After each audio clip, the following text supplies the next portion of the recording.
MLA Gaurav చరిత ఉన్నారు ప్రస్తుతం అంతా. మేడం ఎలా ఉంది ఈ విక్టరీ? 164 స్థానాల్లో కూటమి గెలిచింది. విక్టరీని ఎలా చూస్తారు? చాలా సంతోషంగా ఉంది. ప్రభుత్వ వ్యతిరేకత బాగా బయటపడ్డది. ఎప్పుడు ఎలక్షన్స్ వస్తాయా, ఎప్పుడు ఈ గవర్నమెంట్ సాగనంపుదామని రాష్ట్ర ప్రజలంతా ఎదురు చూసి అఖండ మెజార్టీ ఇవ్వడం జరిగింది కూటమికి. చంద్రబాబు నాయుడు గారితో అయితేనే రాష్ట్రం బాగుపడుతుంది, ఈ పిల్లల భవిష్యత్తు బాగుంటుందన్న ఉద్దేశంతోనే రాష్ట్ర ప్రజలంతా కూటమికి పట్టం కట్టడం జరిగింది. చంద్రబాబు నాయుడు గారు కూడా ఆ రకంగా నెరవేరుస్తారని కూడా ప్రజల్లో నమ్మకం ఉంది కాబట్టి ఈరోజు ఇంత పెద్ద మెజార్టీ సాధించడం జరిగింది.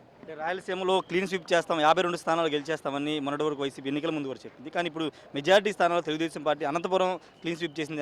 తెలుగుదేశం పార్టీ ఎలా చూస్తారు? అంటే వాళ్ళు చాలా ఓవర్ కాన్ఫిడెంట్తో ఉన్నారు. మేము ప్రజల్లో ఉన్నాము. అప్పుడే మాకు తెలిసింది ఖచ్చితంగా ఈసారి తెలుగుదేశం ప్రభుత్వం అధికారంలోకి రాబోతా ఉంది.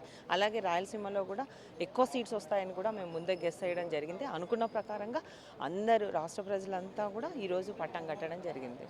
మహిళలకి దాదాపు 21 మంది మహిళలు గెలిచారు. గతంలో ఎన్నడూ లేని విధంగా రాయలసీమ నుంచి క్యాబినెట్లో మహిళలకి ప్రాధాన్యత దక్కబోతుందని చెప్తున్నారు. ఏం చెప్తారు? అది చంద్రబాబు నాయుడు గారి అధిష్టానం నిర్ణయము. ఏ నిర్ణయం తీసుకున్నా దానికి మేము కట్టుబడి ఉంటాం. మరిన్ని వీడియోస్ కోసం ఛానల్ ని సబ్స్క్రైబ్ చేయండి. లేటెస్ట్ అప్డేట్స్ కోసం వాట్సాప్ ఛానల్ ని ఫాలో చేయండి. అండ్ లింక్ డిస్క్రిప్షన్ లో ఉంది.